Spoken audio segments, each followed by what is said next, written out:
بسم اللہ الرحمن الرحیم۔ السلام علیکم۔ حضرت ابو ہریرہ رضی اللہ تعالیٰ عنہ سے روایت ہے، کہتے ہیں کہ رسول اللہ صلی اللہ علیہ وآلہ وسلم نے ارشاد فرمایا، مومن کی مثال ایسی ہے جیسے اس کھیت کا سرسبز شاداب اور نرم و نازک پودا ہو۔ ہوا آئی تو جھک گیا اور جب ہوا تھم گئی تو سیدھا ہو گیا۔ ایسے ہی مومن ہے کہ آزمائش آئی تو جھک گیا اور کافر یا فاجر کی مثال صنوبر کے درخت کی سی ہے جو سخت ہوتا ہے اور سیدھا رہتا ہے، لیکن جب اللہ چاہتا ہے تو اسے جڑ ہی سے اکھاڑ پھینکتا ہے۔ زیر مطالعہ حدیث مبارک کو رئیس المحدثین امام بخاری رحمۃ اللہ علیہ نے اپنی صحیح میں نقل فرمایا ہے۔ اپنے ارشاد گرامی میں امام الانبیاء حضرت محمد مصطفیٰ صلی اللہ علیہ وآلہ وسلم نے مومن اور کافر کے دو مختلف رویوں اور ان کے ممکنہ نتائج سے آگاہ فرمایا ہے۔ انسانی زندگی سے متعلق اس حقیقت کو کبھی بھی فراموش نہیں کرنا چاہیے کہ یہ مستقل طور پر ایک ڈگر پر نہیں چلتی۔ شیب و فراز، صحت و علالت، شحالی و تنگ دستی اور انعام و ازمائش اس کا لازمی جزو ہے۔ ان تمام صورتوں میں انسان کس طرح کا رویہ اختیار کرتا ہے، یہ بڑی اہم بات ہے اور اسی پر انسان کی کامیابی اور ناکامی کا انحصار ہے۔ مسرت و شادمانی کی فراوانی ہو تو بھی آزمائش ہے، پریشانیاں اور مشکلات کا سامنا ہو تو بھی آزمائش ہے۔ آپس سے باہر نہ ہونا اور امید کا دامن نہ چھوڑنا ایمان کامل کی علامت ہے۔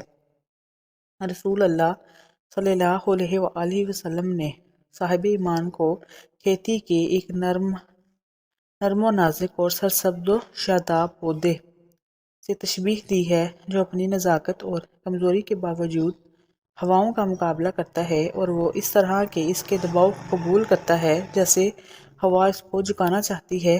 وہ جھک جاتا ہے مگر جوں ہی ہوا کا دباؤ کم ہوتا ہے وہ اپنی جگہ پر سیدھا کھڑا ہو جاتا ہے۔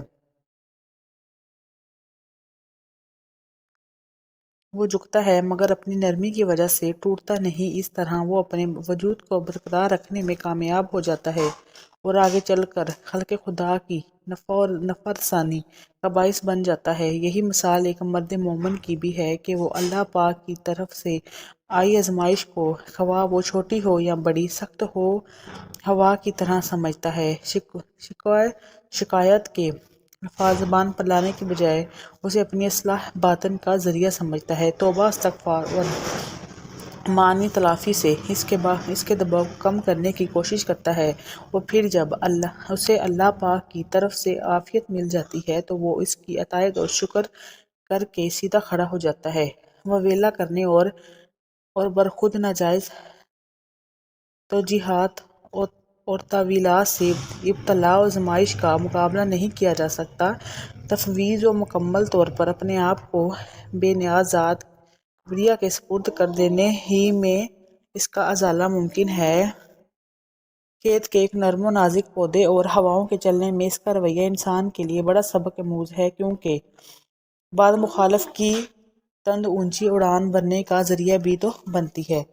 حضرت لقمان نے اپنے فرزند ارجمند کو نصیحت کرتے ہوئے فرمایا، بیٹے یاد رکھو، جس طرح آگ میں تپانے سے سونے کا کھرا کھوٹا ہونا معلوم کیا جاتا ہے، اس طرح مرد مومن کو ابتلاء میں ڈال کر جانچا اور پرکھا جاتا ہے۔ یہ بات امام غزالی رحمۃ اللہ علیہ نے اپنی تصنیف احیاء العلوم میں بیان کی ہے۔ سو مومن اپنے لچکدار رویے اور مومنانہ فراست سے آزمائشوں سے نبردآزما ہوتا ہے اور اللہ پاک اسے کامیابی سے ہمکنار کر دیتا ہے۔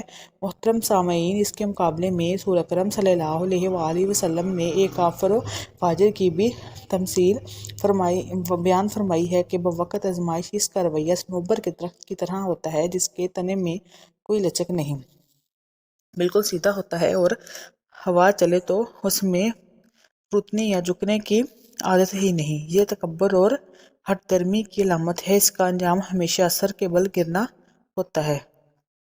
اور آپ صلی اللہ علیہ وآلہ وسلم نے ارشاد فرمایا کہ ایک وقت آتا ہے کہ اللہ رب العزت اسے جڑ سے اکھاڑ پھینکتا ہے، جس سے اس کا وجود ہی ناپید ہو جاتا ہے۔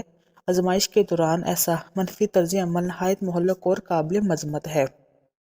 یاد رکھیے کہ بات یہ ہے کہ آزمائش آتی ہے اور ٹل بھی جاتی ہے، ورنہ یہ عذاب کی شکل اختیار کر لیتی ہے اور انسان اس کے سامنے باندھنے سے قاصر ہوتا ہے۔ لہٰذا دعا یہ کرنا چاہیے کہ اللہ تعالیٰ آزمائش کی ہر صورت سے عافیت عطا فرمائے، اور اگر کسی آزمائش سے دو چار ہو جائیں تو اللہ تعالیٰ کے سامنے یوں التجا کریں کہ یعنی اے اللہ، اگر آپ خوشحالی یا تندرستی کی صورت میں مجھے آزمانا چاہیں تو مجھے حق اور شریعت اسلام سے وابستہ رکھیں، آمین۔